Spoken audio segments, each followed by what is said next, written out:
Welcome to the Insurance Marketing Organization podcast, where financial services marketing expert Seth Greene interviews IMO experts, executives, and top producers to share can't-miss tips on how they successfully manage their IMOs, grow their businesses, create great relationships, and influence the industry.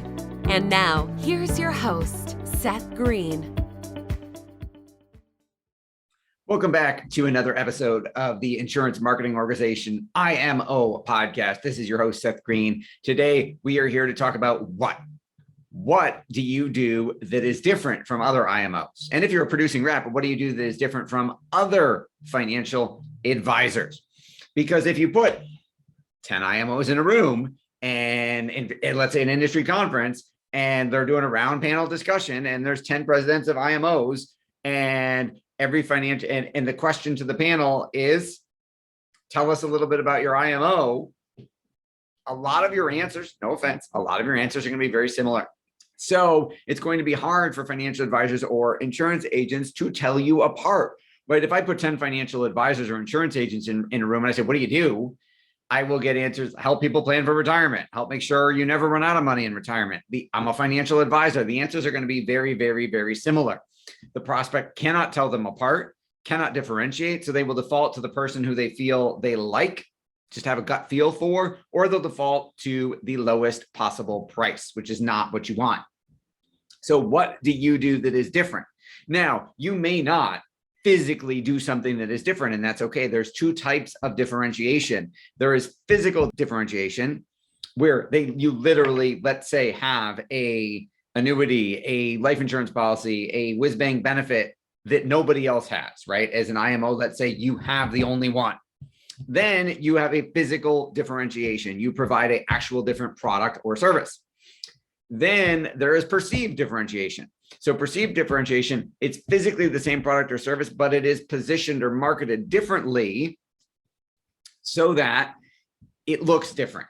I'll give you an example on the advisor side, and then I'll give you an example on the IMO side. So on the advisor side, us as advisors, and agents, you can get a consumer, a prospect, a client can get the same fund lineup. They can get the same annuity. They can get the same life insurance policy. They can get the same investments pretty much anywhere, right? Unless you've got some proprietary black box investment strategy that no one's ever thought of, that generates returns or results that no one has ever done before. Okay, maybe that's pretty Madoff, but I mean, other than that, it's pretty much going to be similar, right? I can help you with your Vanguard funds. Somebody else can help you with their Vanguard funds. You can get them anywhere. You can get whatever it is, pretty much anywhere.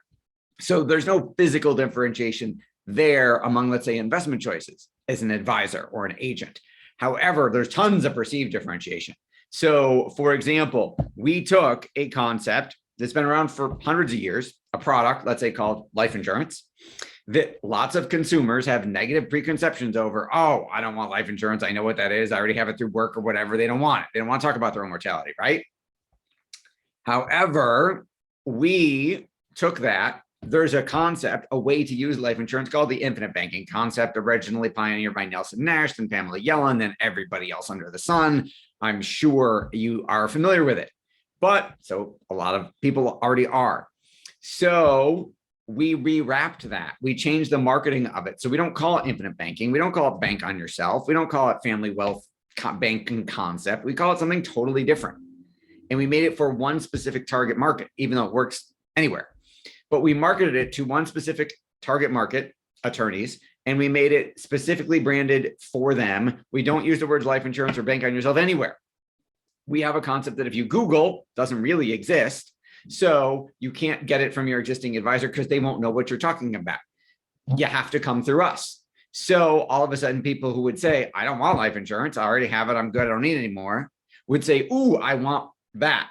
That being the concept we were marketing in a different way. So we didn't have physical differentiation. You could get the same insurance policy anywhere. You could even have any advisor who knew what an infinite banking concept was, could do it for you. But we called it something different that we couldn't be Google slapped. We couldn't be Google searched by. We called it something different that they hadn't heard of, but it was wrapped in a concept that they knew about. So now all of a sudden they said, ooh, I want that because I didn't know I could do that. My advisor, my agent didn't tell me. So that is perceived differentiation. How do you do that as an IMO? Well, if you say, we help advisors grow their practice, everybody does that, right? Theoretically, you all help us. You might, hey, we got commissions, we got whatever, we got street level comp. Everybody's got that. But if you have something, so you could either have something different, a different seminar, a different radio ad, a different direct mail campaign, a different seminar that's going to generate some type of different results for advisors. Because you're not our first IMO, right? We've probably, unless we're brand new, we've probably worked with ones before. We might have relationships with several. We might be appointed with more than one because they promised us something different. Oh, I got radio ads in your market and you give away my book and you get access and then write the product or whatever it is. Or I got a whiz bang seminar. So you've got to unseat my existing relationship and get me to appoint with you and unappoint with somebody else. Or you've got to get me to appoint with you and write my business through you, which I will if you have something that's going to bring me the business. You give me a source to run the business. I'll run that business through you.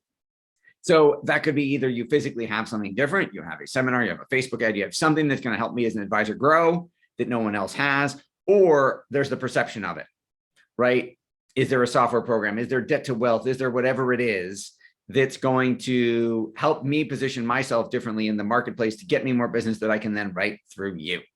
So you either have to have something physically different and need to get work on creating that if you don't have it, or you need to get to work on your perception. You need to get work on how you are perceived, how you're positioned in your marketing so that what you have, even though it may exist other places, looks different. Right? I'll give you the sneak peek. We took the infinite banking concept and instead called it a mega Roth IRA. And then we had specific positioning for attorneys. So you know what a Roth IRA, everyone knows what a Roth is.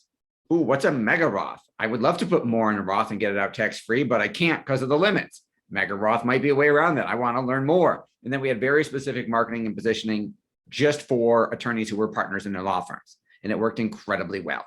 So how can you either physically create something different that no one else has, or what most likely more realistic, how can you position what you've got so that advisors and agents say, ooh, that looks different. I haven't heard of that before. I want to talk to that IMO. Stay tuned for our next episode. If you want help reinventing your IMO or your practice to appeal to your target market, go to marketdominationllc.com. Fill out the little form next to the video, grab a time on our calendar, and we'd be happy to chat.